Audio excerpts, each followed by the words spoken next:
Introdução à ansiedade.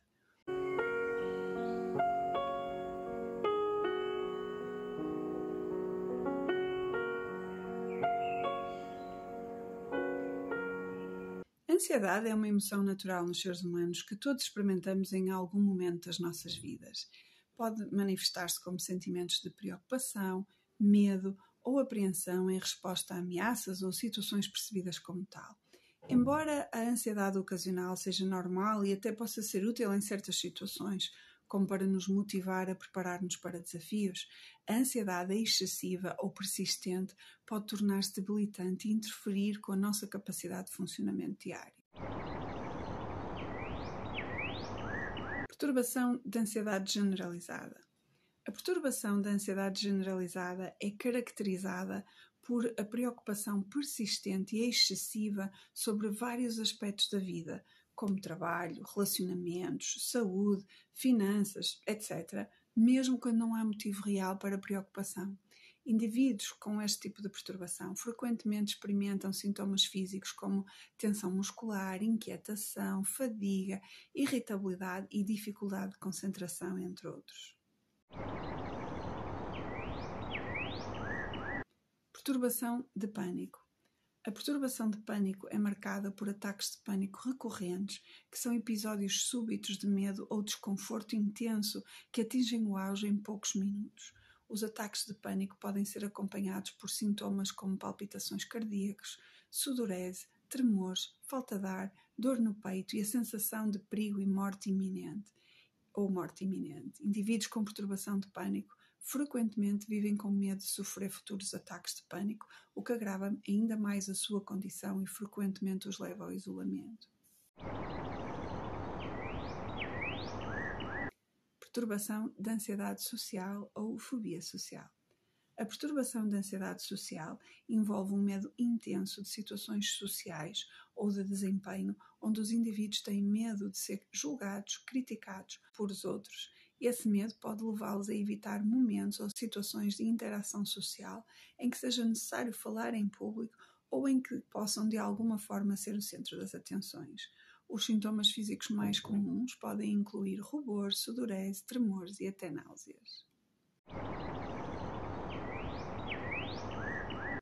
Fobias específicas. As fobias específicas são caracterizadas por um medo intenso e irracional de um objeto, situação ou atividade específica.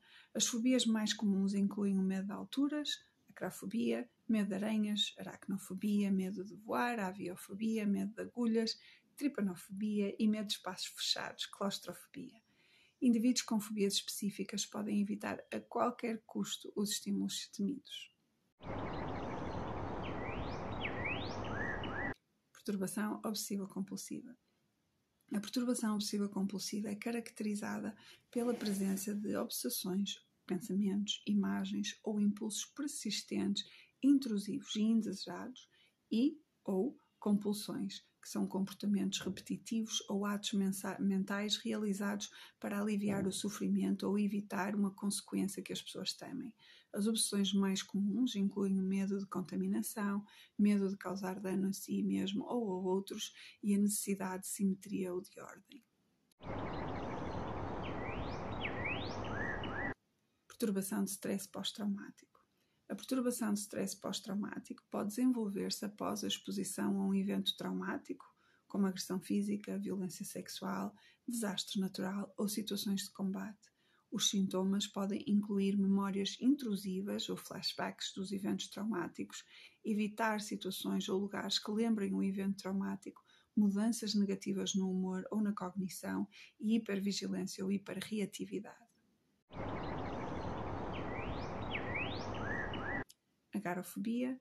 Agorafobia envolve o medo de estar em situações ou lugares onde a fuga pode ser difícil ou o socorro pode não estar disponível em caso de um ataque de pânico ou outros sintomas incapacitantes. As pessoas com esta perturbação frequentemente evitam lugares com muitas pessoas, transportes públicos ou estar fora de casa sozinhas por longos períodos de tempo. Estes são os principais tipos de perturbação de ansiedade reconhecidos por profissionais de saúde mental. É importante referir que as perturbações de ansiedade podem variar em gravidade e impacto e os indivíduos podem experimentar sintomas de mais do que um tipo de perturbação de ansiedade. Se está a ter sintomas de uma perturbação de ansiedade ou conhece alguma pessoa que esteja a debater-se com estes sintomas, é essencial procurar apoio de um profissional de saúde para avaliação e tratamento. O modelo cognitivo ou comportamental da ansiedade sugere que os nossos pensamentos, sentimentos e comportamentos estão interligados e podem influenciar-se mutuamente. No contexto de ansiedade, este modelo ajuda-nos a entender como pensamentos distorcidos ou negativos podem contribuir para sentimentos e comportamentos ansiosos. Vamos abordar os pensamentos. Uma pessoa com ansiedade pode ter pensamentos automáticos como vou fracassar ou estão todos a julgar-me. Estes pensamentos podem desencadear sentimentos de medo ou preocupação. Vamos agora abordar a parte dos sentimentos. Como resultado destes pensamentos negativos, o indivíduo pode experimentar sintomas de ansiedade intensificados, como aumento da frequência cardíaca ou tensão muscular. Como é que isto interfere com o comportamento? Em resposta aos seus sentimentos ansiosos, a pessoa pode adotar comportamentos evitativos, como evitar situações sociais ou mesmo procrastinar tarefas, o que pode reforçar ainda mais a sua ansiedade. Princípios da terapia cognitivo-comportamental. A terapia cognitivo-comportamental é uma abordagem amplamente utilizada e eficaz para tratar a ansiedade. Foca-se em identificar e desafiar padrões de pensamento e comportamento negativos, enquanto ensina às pessoas competências práticas de coping ou de enfrentamento.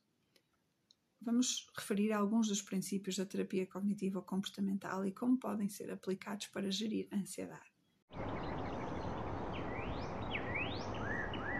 Reestruturação cognitiva. A terapia cognitivo-comportamental ajuda os indivíduos a identificar e desafiar pensamentos irracionais ou distorcidos que contribuem para a ansiedade. Por exemplo, alguém com ansiedade social pode desafiar a crença de que estão todos a julgar-me ao procurar evidências que apoiem ou refutem esse mesmo pensamento.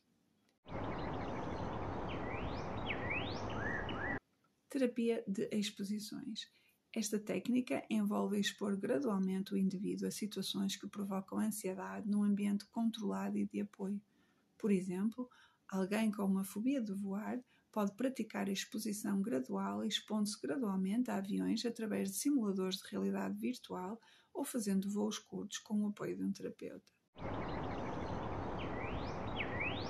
A terapia cognitiva comportamental incentiva os indivíduos a envolverem-se em atividades que lhes tragam um sentimento de prazer ou realização, mesmo quando se sentem ansiosos. Por exemplo, alguém com depressão e ansiedade pode sentir-se mais motivado a envolver-se em atividades agradáveis, como dar uma caminhada ou passar tempo com os amigos, após praticar algumas destas técnicas de ativação comportamental. Ao aplicar estes princípios da teoria cognitiva comportamental, os indivíduos podem aprender a desafiar os seus pensamentos ansiosos, confrontar gradualmente os seus medos e desenvolver estratégias de enfrentamento mais saudáveis para gerir a ansiedade de forma mais eficaz.